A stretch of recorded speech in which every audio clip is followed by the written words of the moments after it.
என்னம்மா சொல்ற? மாப்பிள்ள தான் ஃபர்ஸ்ட் அடிச்சாரா? ஆமாப்பா. அவர் தான்ப்பா என்ன அடிச்சாரு.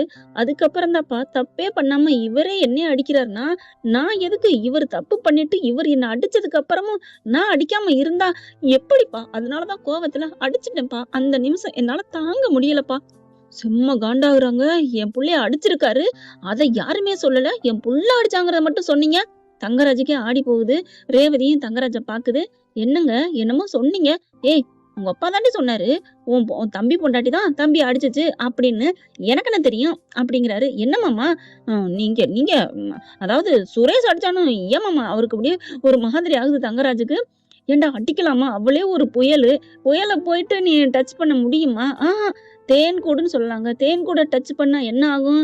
பரபர பரபரன்னு ஒண்ண மொச்சு எடுத்துருமா என்ன? அத நெனச்சுக்கிட்டு தான் தங்கராஜ் பயப்படுறாரு. பாக்குறாங்க மாமியார். அதுக்காண்டி என்ன நெனச்சுட்டு இருக்கீங்க? உங்க பொண்ண கை நீட்டிருவாளா? ஏங்க ஊரு உலகத்துல ஆம்பளைங்க அடிக்காம இருக்காங்களா என்ன? அப்படி இப்படித்தான் இருப்பாய்ங்க. அதெல்லாம் சகிச்சுக்கிட்டு வாழ்ந்தா தான் வாழ்க்கை. இல்லன்னா என்ன ஆகும்? உன் மக அப்படித்தான் நான் வாழ்ந்துட்டு இருக்கேன். ரேவதி மைண்ட் வயசுங்க இது. இப்ப பாக்குறாங்க. அவங்க அப்பா என்ன பண்றாரு, "ஏம்மா நீங்களும் ஒரு பொண்ணு பெத்து தானம்மா வச்சிருக்கீங்க. அப்படி ஆம்பளைங்க அடிச்சா சரின்னு இருப்பீங்களா? இருக்கணுங்க. இருக்கணும். என்ன நெனச்சுட்டு இருக்கீங்க? ஆனா என் மக அப்படிலாம் இருக்க மாட்டா. மாப்பிள்ளைய அடங்கி அடங்கி ஒடுங்கி தான் இருக்கிறா. என் மாப்பிள்ளையும் அப்படிதான் இருக்காங்க. ஆனா அப்பா உன் மக மாரி உலகத்திலேயே நான் பார்த்தது இல்லையா சாமி. இப்படியா இப்படியா ஒரு பயல அடிப்பாங்க?" அப்படின்னு சொல்ல, "அப்ப மாப்பிள்ளை மட்டும் என் பொண்ண அடிக்கலாமா? இங்க பாருங்க. என்ன எதுக்கெடுத்தாலும் மாப்பிள்ளை அடிச்சாருன்னு சொல்றீங்க. அவன் என்ன சும்மாவா அடிச்சான்? சரி, எதுக்கு அடிச்சான்? சொல்லுங்க. அது அப்படிங்கல அவங்களால சொல்ல முடியல. அப்பா நான் சொல்றேன்ப்பா. ரொம்ப அசிங்கம்ப்பா. இத நான் எப்படிப்பா உங்ககிட்ட சொல்றது? அப்படின்னு சொல்லிட்டு இருக்கையில, விடுமா, விடு. நீ எதுவும் சொல்ல வேணாம். நீ இங்க இருக்க வேணாம். கிளம்பு அப்படின்னு சொல்ல, அவ்வளோ சீக்கிரம்லாம் போக முடியாதும்மா அப்படின்னு சொல்லிட்டு மாமியார் வந்து நிக்கிறாங்க. என்னம்மா நினைக்கிறீங்க? என்ன சொல்றீங்க? தங்கராஜ் என்ன பண்றாரு? இங்க பாருங்க ராமசாமி. என்ன ராமசாமி? நீங்க பொண்ணுக்கு புத்திமதி சொல்லுன்னு பார்த்தா எங்கள எல்லாரும் திட்டிட்டு இருக்கீங்க. ஏங்க பொண்ணுக்கு புத்திமதி சொல்லு, பொண்ணுக்கு புத்திமதி சொல்லுன்னு சொல்றீங்களே! பொண்ணு தப்பே பண்ணலங்க. அப்புறம் சும்மா சும்மா எத்தன வாட்டி தாங்க அவளுக்கு நான் சொல்ல முடியும்? என் புள்ள எப்பவுமே தப்பு பண்ண மாட்டா. நியாயத்துக்காக மட்டும் தான் நிப்பா. அப்படிதான் நான் வளர்த்துருக்கேன். ஆஹாஹா! புள்ளைய வளர்த்துருக்கியே! அப்படின்னு சுரேஷ் எகிறி எகிறிட்டு வராருங்க. அவ வாய் வாய் வாய் திமிரு பிடிச்சு வளர்த்து வச்சிருக்கீங்க. எனக்கு ஒண்ணும் வாயெல்லாம் இல்ல. நீங்க என்ன லட்சணத்துல வளர்த்துருக்கீங்க? அப்படின்னோனே, இங்க பாருங்க எங்க அப்பாவ பத்தி பேசாதீங்க. அப்படின்னு சொன்னேன். பாத்தீங்களா? பாத்தீங்களா? ஏய் உனக்கு திமிருடின்னு எகிறி எகிறிட்டு சுரேஷ் வர, டக்குன்னு கைய நீட்ட போறாரு.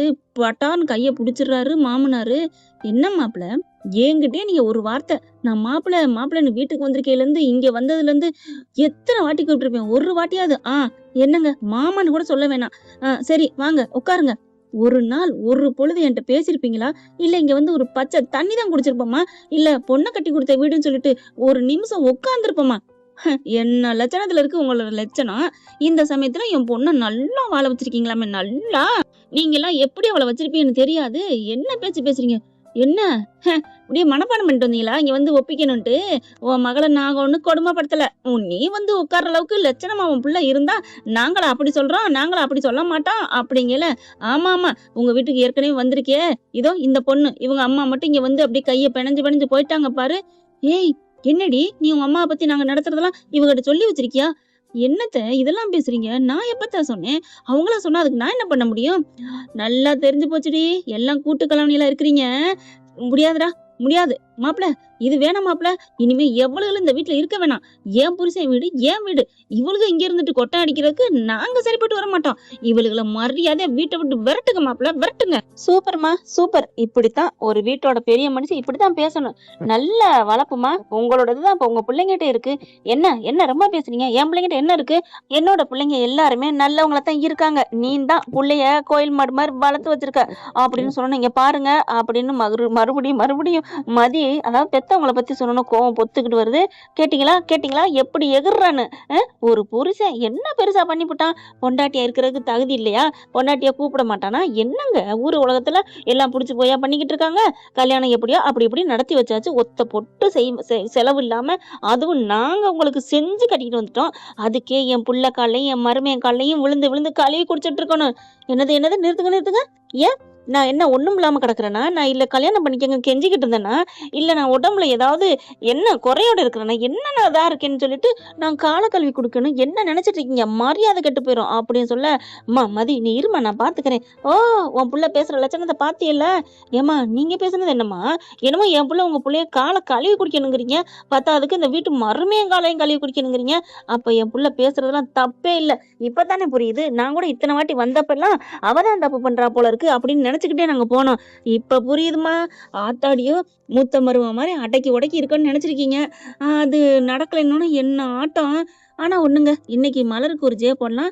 மதிக்கு அப்படி கொஞ்சோன்னு இறங்கி பேசிட்டாங்க. நான் கூட அன்னைக்கு மாரி இன்னைக்கு இருந்துருவாங்களோன்னு பயந்தேங்க. அந்த பயத்த மலர்கிட்ட உண்டான பயத்த போக்குனது கூட நம்ம மதின்னு தாங்க சொல்லணும். அட ஆமாங்க. என்னது சுயமரியாதை இல்லாம இருக்கீங்க. எதிர்த்து பேச மாட்டேங்கிறீங்கன்னு சொன்னதுனால, இப்ப கொஞ்சம் துளிர் விட்டுருச்சுங்க. நமக்கு பிரச்சனை வந்தா மட்டும் தான் பேசணும் அப்படிங்கிறது மனிதாபிமானம் இல்லங்க. அடுத்த வீட்ல நெருப்படிக்குதுன்னு இருந்தா என்ன ஆகும்? நம்ம வீட்டுக்கு தானே பாயும். அது மாரி தான் இப்ப மலரும். மதி மேல எந்த தப்பும் இல்ல அத்த.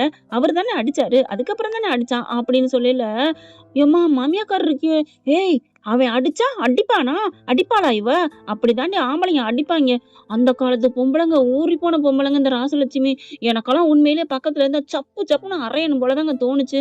உங்களுக்கெல்லாம் அப்படி தோணுச்சா இல்லையான்னு கமெண்ட் பாக்ஸ்ல கருத்து தெரிவிச்சு கூடவே ஒரு லைக்க தட்டி சப்ஸ்கிரைப் பண்ணி ஆதரவு குடுத்துருங்க அன்பு உறவுகளே. இப்ப மாமியாக்காரி பொங்குதுங்க. அப்படி தாண்டி புருஷன் அடிப்பாண்டி. என்னடி பண்ணிட்டு இருக்க? ஊர் உலகத்துல கல்யாணம் பண்ணி வாழ்றது இல்லையா? இத்தன நாளா பொண்டாட்டியா வாழாம இருந்திருக்கிறா. என் புள்ள தானே. ஏண்டி அவன் பொண்டாட்டிய கூப்பிடாம அப்புறம் என்ன பண்ணுவான்? யார்ட்ட என்ன? அவன பார்த்து நீ எப்படிலாம் பேசியிருக்கிற? ஆம்பளையான்னு கேட்கிற? அப்படி இப்படின்னு சொல்ல அப்பதான் பாக்குறாங்க. சும்மா நிறுத்துங்க அத்த. என்ன நானும் போனா போட்டுன்னு பேசாம இருந்தா என்ன அவர் எப்படி தெரியுமா?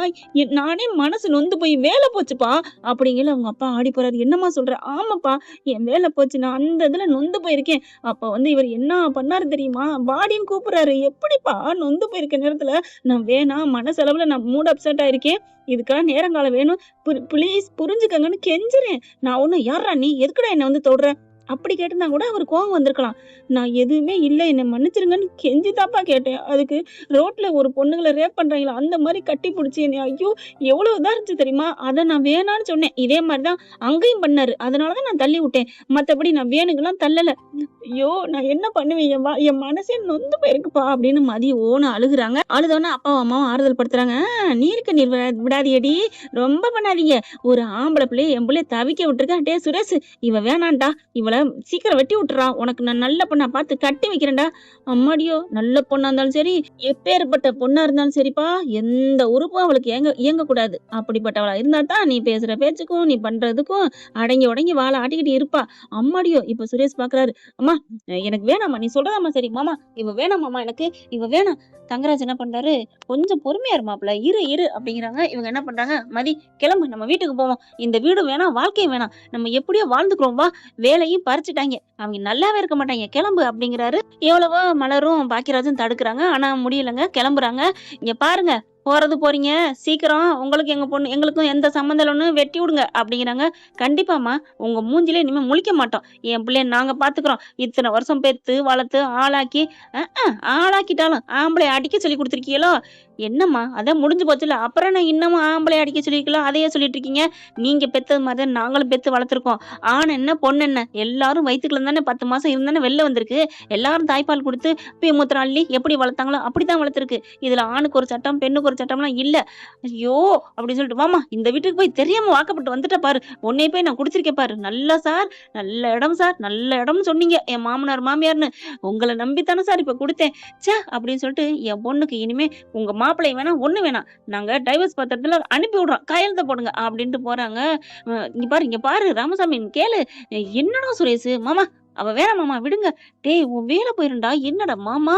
அவ வேணான்னு சொல்றேன். பாக்கியராஜ் பாக்குறாங்க. போதுமா எல்லார் வாழ்க்கையும் கெடுக்கத்தானே இப்ப வந்தீங்க. அங்க பார்த்தா மதியம் எல்லாரும் கிளம்பி போயிடுறாங்க. போனதுக்கு அப்புறம் சும்மா இருக்கல. அம்மாடியோ நீ இவங்க ஆத்தாக்காரி ஆடுது. இங்க நம்ம ஆளு பாக்கியராஜ் மட்டும் இருக்க மாட்டாம மாமா வந்து புடிச்சு திட்டுறாரு. ஏன் மாமா இப்படி பண்றீங்க? எதுக்கு இப்படி பண்றீங்க? போதுமா? நீங்க பண்ண வேலை தான் இம்புட்டும். என்ன பாக்கியராஜ்? என்னத்த பாக்கியராஜ் என்ன இப்படிதான் பேசுறான் அப்படிங்கிறாங்க. ஆமா எல்லாத்துக்கும் நீங்க தான் பண்ண காரணம் அப்படிங்கிறாங்க. நான் என்ன பண்ணேன்? அதான் சுரேஷ் சொல்லிட்டானே மாமா தான் எல்லாம் பண்ண சொன்னாருண்டு. அட பாவி கோத்து விட்டுட்டாடா அப்படிங்கல. இல்ல மாமா நீங்க தானே சொன்னீங்க எப்படியாவது நீ இன்னைக்குள்ள சேர்ந்துடணும். அதுக்காக தான் மாமா போனேன். டேய் அதுக்காக கட்டாயப்படுத்தியாடா பண்ண அப்படின்னு பாக்கியராஜ் தாங்க கேக்குறாரு. மத்தவங்க எந்த இதுவும் பேசாதுங்க. அவங்க ஆத்தாக்காரி பாக்குறாங்க. இருக்கட்டும்டா, பாக்கியராஜ புடிச்சு திட்டுது. எப்படிதான் இருந்தா என்ன, மாப்பிள சொன்னாதான் என்ன, அதுக்காண்டி பொண்டாட்டிட்டு தானடா போனா இவன், அதுக்கு ஏன்டா அவ அப்படியே ஆடணும், அடிக்கிறாடா என் புள்ளைய, அடிச்சுட்டாடா என் கண்ணு முன்னாடியே அடிச்சால, எனக்கு எப்படி இருக்கும் அடிங்க கொய்யால. கண்ணு முன்னாடி அவங்கள எத்தனை வாட்டி வீட்டுக்கு வர வச்சு அவங்கள அசிங்கப்படுத்தி, ஒருவேளை அவங்க சொன்ன மாதிரி பச்சை தண்ணி குடிக்கலங்க. இது ஒரு இந்த வீடுங்க, தலையில இருக்கு பாருங்க அந்த ஹேர் வீடுங்க இதெல்லாம். எனக்கு அப்படித்தாங்க தோணுது, போங்கோமா வருதுங்க. இந்த சுரேஷ் பையன் கேப்பார் பேச்ச கேட்டு ஆடுறான். அதுக்காண்டி ஒரு அளவு தான் கேட்கறதெல்லாம். சும்மா எப்ப பாருங்க. ஆனா செம்மங்க இன்னைக்கு மாசு வேற லெவலு. மியூசிக் போட்டாங்க பாருங்க இன்னைக்கு. ஐய்யய்யோ! அள்ளிருச்சு. சுரேஷ் அடிச்ச கையோட எனக்கே 2 கையில அடிக்கணும் போல தோணுச்சு. செம்மையா வச்சு சப்புன்னு அடிச்சுச்சு பாருங்க மதிப்புல. அப்படியே விசில் குடுக்கணும் போல இருந்துச்சுங்க. மதி சூப்பர்ன்னு அந்த மியூசிக் தாங்க அள்ளுச்சுன்னு சொல்லலாம். இப்ப அவங்க போனதுக்கப்புறம் இவங்க பேசிட்டு இருக்காங்களா, அப்ப பாக்கியராஜ் பாக்குறாங்க. அவங்க அம்மாக்காரி ரொம்ப பாக்கியராஜ திட்டவும், "அம்மா நிறுத்தும்மா, என்னமோ ரொம்ப பேசுற. மாமா என்ன பெரிய இவரா? ரொம்ப யோக்கியமா?" "டேய் என்னடா மாப்பிள்ளை இப்படிலாம் பேசுற?" "ஆமா, இவர் என்ன பண்ணிட்டாருன்னு நினைச்சிட்டு இருக்கியே? சுரேஷ் வாழ்க்கைய கெடுக்கிறதே இவர்தான். தெரியுமா தெரியாதா? டேய் தங்க மனுஷன்டா, தங்கம் மாரி மனுஷன். உன் அக்காவ அப்படி வச்சுக்கிட்டு இருக்க மனுஷன், நம்ம வீட்டுக்கு ஏதாவது ஒண்ணா பாரு. ராத்திரியும் பகலும் வந்து நிக்கிறாரு. அந்த மனுஷன போய் இப்படி பேசுற?" அப்படிங்கல. "ஆமாமா, ராத்திரியும் பகலும் இங்க வந்து நிக்கிறாரு. தங்கமான மனுஷனா?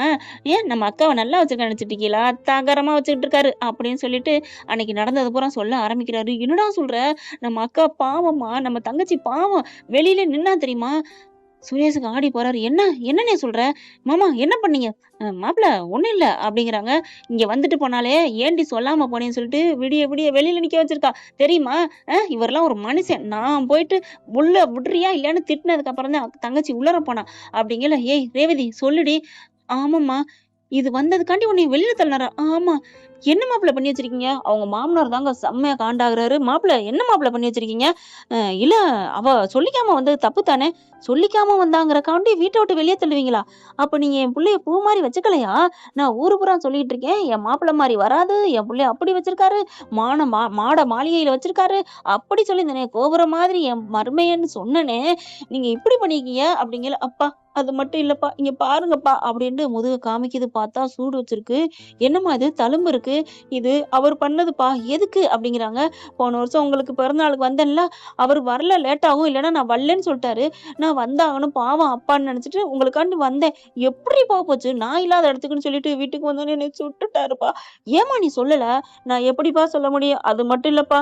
ஒரு வாட்டி 4 வருஷத்துக்கு முன்னாடி தலையில அடிபட்டு வந்தேனே தெரியுமா?" "ஆமா, நீ ஏதோ பாத்ரூம்ல வழுக்கி விழுந்தேன்னு சொன்னியே, அது இல்ல. என்னைய அவரு அப்படியே முட்டிட்டாரு." "ஏம்மா?" "கொஞ்சோன்னு தூங்கிட்டேன்." அப்படிங்கிறதுக்காண்டி "என்னடி பயம் இல்லையா உனக்கு?" அப்படின்னு சொல்லி அடிச்சுட்டாருப்பா. தங்கராஜ் பாக்குறாரு. "ஏய் ஏய்" அப்படின்னு சொல்லல. "சும்மா நிறுத்தியா" அப்படின்னு சொல்லிட்டு தங்கராஜ அடக்கிக்கிறாரு. பாக்கியராஜ் வந்து தங்கராஜ் இறுக்கிய பிடிச்சிடுறாங்க. ஏன்னா ரேவதி அடக்குறாரு இல்லையா? அதனால இப்ப ரேவதி அடுத்து மறுபடியும் சொல்ல ஆரம்பிக்குது. "இங்க பாருங்க, என் விரலே இப்படி திரும்பி போயிருக்கு. இது எப்ப நடந்துச்சு தெரியுமா? இது எப்படி அவங்க அம்மாவ எதிர்த்து பேசிட்டேனா, கொஞ்சம் எந்திரிச்சு லேட் ஆயிருச்சு. இப்ப என்ன நான் வந்துட்டேன் அப்படின்னு தான் சொன்னேன். வந்துட்டேன்னு சொன்னதுக்கு லேட் ஆயிருச்சுன்னு சொன்னத அவங்கள ஏதோ நான் திட்டுனேன்னு சொல்லிட்டு அவங்க அப்படியே விரல புடிச்சு முறுக்கிட்டாங்க. இங்க பாரு என் விரலே இப்படி போயிருக்கு. கோணலா போயிருக்கு." ஆ அப்படியே அடிச்சுக்குது ஆத்தாக்காரி. "என்னடா இவ்வளவு கொடுமைப்படுத்தியிருக்கான்?" அப்படின்னு சொல்ல பாக்கியராஜ் பார்க்குறாரு. "இப்ப புரியுதா? உங்க பிள்ளைக்கு ஒண்ணுனோனே என்ன வேர்க்குதா எல்லாம் உடம்பெல்லாம்? உங்களுக்கு வந்தா ரத்தம், அடுத்தவங்களுக்கு வந்தா தக்காளி சட்னியா? பாத்தியா? அடுத்தவங்க பொண்ண நீ கொடுமையா பண்ற. உன் பொண்ணு என்ன லட்சணத்துல வாழ்ந்துட்டு இருக்குன்னு." தங்கராஜ்ட்ட வராங்க. "மாப்ள இவ்ளோ பண்ணீங்களா?" இல்ல அத்த அது வந்து நாங்க உங்கள தலை மேல தூக்கி வச்சு ஆடுனோமே மாப்ள." சுரேஷ் பார்க்குறாரு. "மாமா என் அக்காவ இவ்ளோ கொடுமைப்படுத்திருக்கியா? பாரு கை விரலே வளைஞ்சு போயிருக்கு. சுட்டு வச்சிருக்க. தலையில அடிபட்டு கிடந்தப்ப நல்ல மாரி நடிச்சியே மாமா. ஆஸ்பத்திரிலாம் வந்து நின்னுட்டு. என் பொண்டாட்டி வழுக்கி விழுந்துட்டான்னு." இல்ல மாப்ள அது வந்து அக்கா நீ தானக்கா நடிச்ச. என்னடா பண்றது? நான் என்ன பண்ணுவேன்? இங்க உங்க எல்லாத்துலயும் நல்ல பேர் எடுத்து வச்சிருக்காரு. நான் சொன்னா என்ன யாரும் நம்பவும் மாட்டேங்கிறீங்க. நான் சும்மா அம்மா வந்து ஏன் தான் இப்படி பேசுதுன்னு தெரியலன்னு விளையாட்டு போல சொன்னேன். அதையே தான் நேத்து வந்து போட்டு குடுத்துட்டு போனாரு. இவரு அம்மாட்ட மட்டும் ஒண்ணே ஒண்ணு நேத்து சொன்னேன்னு என்ன மாரி கத்துனாரு தெரியுமா? இவருக்கு ஒரு நியாயம், நமக்கு ஒரு நியாயம். டேய் சுரேஷு, இவர் பேச்செல்லாம் கேட்காதடா. நீனே நெனச்சு பாரு. ஒரு வேள உன் வேல போனப்ப நீ சாப்பிட்டியாடா? 3 நாள் சாப்பிடலடா. எப்படி கஷ்டப்பட்ட? அத ஒண்ண நெனச்சு பாரு. அதே மாரி தானே மதிக்கும் இருக்கும். அவ வேல போன அன்னைக்கு நீ வாடி சந்தோஷமா இருக்கும்னு கூப்பிட்டா, எப்புட்றா வருவா? 2 பேரும் நல்ல மனசோட இத தாண்டா ஒண்ணு சேர முடியும். ஏன்டா இப்படி? அப்படின்னு சொல்ல சுரேஷுக்கு சம்பட்டியால அடிச்ச மாரி இருக்கு. டமால் டமால்னு அப்படியே சுரேஷ் அப்படியே உறைஞ்சு போய் நிக்கிறத பார்த்துட்டு தங்கராஜுக்கு அள்ளு விடுது. ஐயய்யோ! இவன் ஒருத்தன தான் ஆயுதமா வச்சிருந்தான். இவன் மனசு மாறிருவானோ அப்படின்னு நெனச்சுட்டு இருக்கையில, மாப்ள அது வந்து மன்னிச்சுக்க மாப்பிள, ச்சே கைய உடியா அப்படின்னு சொல்லிட்டு உதறி விட்டுறாரு. எனக்கு இருக்கிற கோவத்துக்கு உன்னைய பலார்னு அறையணும்னு தான் தோணுது. ஆனா அப்பப்ப நீ நல்லது பண்ணிட்ட. என்னடா நீன்குற அப்படிங்கிறாங்க. நீங்காம அப்புறம் என்ன சொல்றது? ச்சே என் வேலை கிடைச்சிச்சு. எனக்கு வேலை குடுத்து வாங்கி குடுத்துருக்கேங்கிற ஒரே எண்ணத்துக்காக விட்டு தள்ளுறேன். தள்ளியா அப்படின்னு சொல்லிட்டு கோவமா உள்ளுக்கு போயிடுறாரு. மாப்பிள்ளைன்னு பின்னாடியே வந்தா போகல. ரேவதி எப்படி உன் சுயரூபம் தெரிஞ்சிருச்சுல்ல. உன் சாயம் வெளுத்து போச்சுடா. ஏய் என் வீட்டுக்கு தாண்டி நீ வரணும். வந்தா என்ன பண்ணுவ? இனி ஒண்ணும் பண்ண முடியாது. மதி மாரி நானும் புரட்சி பண்ணுவேன்டா. ஒவ்வொரு பொண்ணுங்களும் அப்படித்தான் இருக்கணும். பரவால்ல என் புள்ளைய நீ வீட்ட விட்டு அனுப்புவ அதானே? கூட்டிட்டு வந்து நான் காப்பாத்திக்கிறேன்டா அப்படிங்கல. திமிருடி, எல்லாத்துக்கும் திமிரு. இந்த வேலைக்கு போறோங்கிறதுக்காண்டியே உனக்கு இவ்வளவு திமிரு வருதே. உனக்கெல்லாம் வேலை கிடைச்சா என்ன பண்ணுவ? அப்படின்னு நினைச்சிட்டு அது வந்து பேசாதீங்க மாப்பிள. உங்க மேல நாங்க எவ்வளவு மரியாதை வச்சிருந்தோம். என் புள்ளைய இவ்வளவு கொடுமைப்படுத்திருக்கீங்க. ஐயோ! இத்தனை 7 வருஷமா இந்த டார்ச்சர் அனுபவிச்சுட்டு இருந்திருக்காளே என் புள்ள அப்படிங்கிறாங்க. அதுக்கப்புறம் இல்ல மாப்பிள, இல்ல மாமா அப்படிங்கிறாரு. இல்ல மாப்பிள எனக்கு மனசு சரியில்ல. என்ட்ட பேசாதீங்க அப்படிங்கிறாங்க. அதுக்கப்புறம் ரேவதி இங்கே இருக்கட்டும். நீங்க போங்க அப்படிங்கிறாங்க. ரேவதி வா ரேவதி. இனிமே நான் பார்த்து நடந்துக்கிறேன் ரேவதி அப்படின்னு கெஞ்சுறாரு.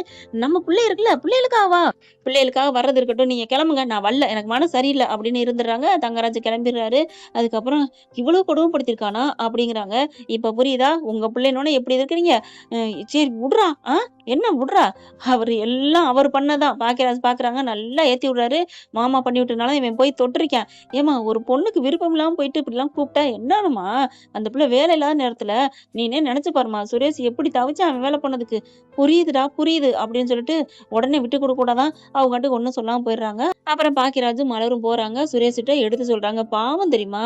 அவ உன்னை பத்தி இப்பெல்லாம் எதுவுமே பேசுறது இல்லடா. நினைச்சு பாரு.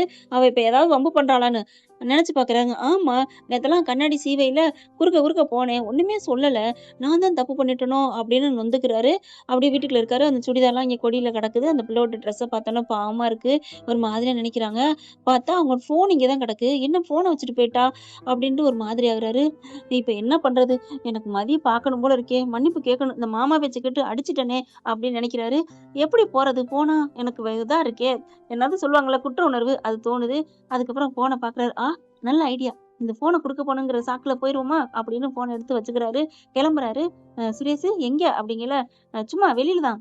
ஏய் சுரேஷ் நீ மதிய தானே பார்க்க போற அப்படின்னு மலர் கேட்க, ஆமா நீ அப்படிங்கிறாங்க. எப்படி எனக்கு தெரியும்? மதியோட செல்லு உன் பாக்கெட்டுக்குள்ள போயிடுச்சுல அதனாலதான் அப்படிங்கிறாங்க. பாக்கியராஜ் பாக்குறாரு. இங்க பாருடா உனக்கு கடைசி வரைக்கும் வரப்போறது உன் பொண்டாட்டி மட்டும்தான். மதி ரொம்ப நல்லவடா. நல்ல கண்ணோட பாருங்கடா. இப்ப எங்களுக்கெல்லாம் நல்லவளா தெரியல. உனக்கு மட்டும் ஏன் அப்படி தெரியுது? அதுக்கு காரணம் நம்ம அம்மா மாமா இவங்க சொல்லி சொல்லி உன்னை கருப்பு கண்ணை ஆக்கி வச்சுட்டாங்க. கொஞ்சம் வெளியில வா. அப்ப உடனே என்ன பாக்குறாரு அப்படின்னா, நான் போயிட்டு உள்ளுக்கு போய் சோப் போட்டு கழுவிட்டு வரணுமா அப்படிங்கிறாங்க. எதடா? கண்ணத்தான். ஏன்டா அழுக்கு பிடிச்சி போய் கருப்பா இருக்குன்னு சொன்னீல டேய் ஒண்ணு அப்படின்னு திட்டுறாங்க. அதுக்கப்புறம் ஃபீலிங்கோட அந்த போன் எடுத்துட்டு மதி வீட்டுக்கு போறாருங்க. அவங்க எல்லாம் உட்காந்து சோகமா பேசிட்டு இருக்காங்க. லேட் பண்ணக்கூடாது அப்படின்னு நினைச்சிட்டு உடனே கிளம்பி போறாருங்க. ஏன்னா ஆறுன கஞ்சி பழைய கஞ்சின்னு இவங்க தான் அண்ணனு அண்ணி அனுப்பி வைக்கிறாங்க. அங்க போனதுக்கு அப்புறம் பார்த்தா எல்லாரும் ஃபீலிங்கோட இருக்கிறாங்க. அக்கா உன் போனு. ஐயோ என் போனை இங்க வச்சுட்டு வந்துட்டேனே அப்படின்னு மதி ஃபீல் பண்றாங்க. அந்த வீட்டுக்கு போய் எப்படி எடுக்கிறது அப்படிங்கல. வீட்டை பொறுத்த வரைக்கும் ஒண்ணும் இல்ல. நல்லவங்க தான். ஆனா ஒரு மாமா தான் எல்லாரையும் கெடுக்கிறது அப்படிங்கிறாங்க. என்னக்கா சொல்ற? ஆமாடி அவரும் நல்லவர் தான். அவங்க மாமா பேச்ச கேட்டதுனால இல்லைன்னா என்ன வேலை விட்டு போனோன்னு அங்கிருந்து என்னை ஆசையா கூட்டு வந்தாரு தெரியுமா? என்று நல்லாத்தான் நடந்தாரு. ச்சே ஐயோ நான் ஏன் அடிச்சேன்னு தெரியல. அவர் ஏன் என்னை அடிச்சாரு? எனக்கு ஒரு மாதிரியா இருக்குமா அப்படின்னு தோல்ல சாஞ்சு அழுதுட்டு இருக்காங்க. எல்லாத்தையும் கேக்குறாரு. பரவாயில்லைங்க நம்ம வீட்டை பத்தி ஏதாவது போட்டு கொடுத்துட்டு இருப்பான்னு பார்த்தா நல்ல விதமா சொல்லிட்டு இருக்கா. அப்போ எல்லாரும் சொல்ற மாதிரி மாமா பேச்ச கேட்டதும் தப்போ? அவர்னாலதான் இன்னைக்கு நான் பிரிஞ்சு நிக்கிறேனோ? இனிமே விட மாட்டேன் என் பொண்டாட்டிய அப்படின்னு உள்ளுக்க வராங்க. மாமா அப்படிங்கிறாரு. யாருன்னு பார்த்தா மாப்பிள்ள வாங்க. இதாங்க மாமனாருங்கிறது மாமியாருங்கிறது. பிள்ளைக்காண்டி எவ்வளவு சண்டை போட்டாலும் வீடு தேடி வந்தோன்னா வாங்க மாப்பிள்ளைன்னு கூப்பிடாரு பாத்தீங்களா? உள்ளுக்க வராங்க. மாமா என்ன மன்னிச்சிருங்க மாமான்னு காலில் விழுகிறாரு. மாப்பிள்ள நீங்க மாமான்னு கூப்பிட்டதே கோடி ரூபா கொடுத்தது சமம்னு சொல்லுவாங்க. அந்த மாதிரி எனக்கு இப்ப உணர்வு வருது. விடுங்க மாப்பிள்ள என்ன அப்படின்ட்டு பாக்குறாங்க எல்லாரும். மதிய பாக்குறாரு. ஒன்னும் இல்ல போனை கொடுத்துட்டு போலான்னு வந்தேன். போன் இங்க இருந்துச்சு அப்படின்னு கொடுக்க, அப்ப போனை கொடுத்துட்டு போதான் வந்திருக்காரு பாத்தில அப்படிங்கிறாங்க. அப்பதான் அவங்க அம்மா சொல்றாங்க. ஏய் போனை கொடுக்குறாந்தா உனக்கு நீ வேணான்னா போனை கொடுக்கணும்னு அவசியம் இல்ல. பேசாம இருந்திருக்கலாம். இல்லாட்டி யார்ட்டா கொடுத்து விட்டுருக்கலாம். இங்க வந்திருக்காருன்னா உன்னை பார்க்கத்தான் நீ வந்திருக்காரு அப்படின்ட்டு அவங்க அம்மா அப்பா தங்கச்சி எல்லாம் வெளில போயிடுறாங்க. பார்த்தா இவர் சுரேஷ் நிக்கிறாரு. மதி நிக்குது. மதி போகுது. மதிய டபக்குன்னு கையை பிடிக்கிறாரு. நிக்குது. எங்க போற? அப்படியே மேல எங்கேயும் பார்க்க அப்படின்னு கையை எடுக்கிறாரு. இப்ப நான் அந்த எண்ணத்துல நான் தொடல மதி, பயப்படாத. அப்ப ஏதோ கட்டி கொடுத்த சோறுன்னு சொல்லுவாங்க இல்லையா, அந்த மாதிரி மாமா சொன்னதை கேட்டு வந்துட்டேன். சத்தியமா உன்னை அடையணும், உன்னை நான் தப்பா யூஸ் பண்ணணும் அப்படிங்கிற எண்ணத்துல நான் உன்னை தொடவே இல்லை மதி, என்னை நம்பு மதி. அவர்தான் ஏதோ அமாவாசை அப்படி கீர்த்திகன்னு சொல்லி இன்னைக்கு ஒண்ணு சேர்ந்தா நல்லதுடா, உன் பொண்டாட்டி உன் காலை கட்டி கிடப்பா அப்படி இப்படி என்னை ஏத்தி விட்டுட்டாரு. மத்தபடி உன்னைய நான் தப்பான நோக்கத்துல தொட வல்ல மதி, என்னை மன்னிச்சிரு மதி. உன் இதை நான் இப்பதான் புரிஞ்சுக்கிட்டேன். அவர் எவ்வளவு கேவலமா இருந்திருக்காரு, எங்க அக்காவை அவ்வளவு கொடுமைப்படுத்திருக்காரு தெரியுமா. என்னை மன்னிச்சிரு, உன் அருமை எனக்கு புரிஞ்சிருச்சு. எங்க அக்காவை கொடுமைப்படுத்தினாருங்கிறக்கா மட்டும் உங்ககிட்ட நான் இப்ப வரல, உன்னையும் நான் புரிஞ்சுக்கிட்டேன், என்னை மன்னிச்சிரு அப்படின்னு காலில் விழுந்து கையை பிடிச்சி கெஞ்சுறாரு. மதி அப்படியே பாக்குறாங்க ஒரு மாதிரியா. வெளியில நின்று அவங்க தங்கச்சி மட்டும் மெல்ல எட்டி பாக்குது என்ன நடக்குதுன்ட்டு. அடி பாவி, மன்னிப்பு மன்னிப்பு கேட்கறாருல, மன்னிச்சு விட்றி அப்படின்னு வந்து பாக்குறாங்க. ஐயோ அப்படின்னு சுரேஷ் பார்க்க, ஆனாலும் எந்திரிக்க மாட்டேங்கிறாரு. கேரியான் கேரியான் அப்படின்னு 3 பேரும் நாங்க வெளில போயிட்டு வரோம், கொஞ்சம் சமாதானம் ஆகுங்க அப்படின்னு போறாங்க. அப்புறம் என்னங்க, ஒரு பொண்ணோட மனசை மட்டும் பிடிச்சிட்டாலே எல்லாம் கிடைக்குன்னு சொல்லுவாங்க, மொத்தமும் கிடைக்குன்னு இப்ப கொஞ்சோன்னு இடம் பிடிச்சிட்டாரு நம்ம மதி மனசுல நம்ம சுரேஷ். இப்ப கண்டிப்பா இங்க இருக்கிற வரைக்கும் ஒரு வரப்போக இருந்தாருன்னா கொஞ்சம் நெருப்பம் பத்திக்கும் தானேங்க. இப்படிதான் போகணும்னு ஆசைப்படுறோம். சுரேஷும் மதியம் ஒண்ணு சேரணும், அதாங்க. அதுவும் சுரேஷ் நல்ல மனசார திருந்தி ஒண்ணு சேர்ந்து ஜோடியா களை கட்டணும் ரொமான்ஸ்ல. இதுதான் என்னோட ஆசை. உங்களுக்கெல்லாம் என்ன ஆசை அப்படிங்கிறத கமெண்ட்ஸ்ல கருத்தை சொல்லிருங்க. அது எல்லாருக்கும் அதே ஆசை தான் இருக்கும். டே போடா சுரேஷ் நீ வேணாண்டா அப்படின்னு சொல்ல மனசு வரலங்க. ஏதோ ஒரு கோபத்துல கத்துறாரு அடிக்கிறாரு அப்படின்னு தான் தோணுது. பார்க்கலாம் என்ன நடக்க போகுதுன்னு. இந்த பதிவு உங்களுக்கு பிடிச்சிருந்துச்சுன்னா உங்க பொண்ணான கையால ஒரு லைக்கை போட்டு சப்ஸ்கிரைப் பண்ணி ஆதரவு கொடுங்க அன்பு உறவுகளே. Thank you friends. இந்த வீடியோ உங்களுக்கு பிடிச்சிருந்தா தயவு செய்து லைக் பண்ணுங்க. இன்னும் அப்டேட்ஸ்க்காக சேனலை சப்ஸ்கிரைப் பண்ண மறக்காதீங்க. நம்ம கிட்ட இருக்க எல்லா சேனல்ஸோட லேட்டஸ்ட் வீடியோ அப்டேட்ஸ்க்காக மேல ரைட் சைடுல காட்டுற லிங்கை கிளிக் பண்ணி வாட்ஸ்அப் குரூப்ல ஜாயின் பண்ணுங்க. உங்களிடம் விடைபெறுவது நான் உங்கள் மெஹர்.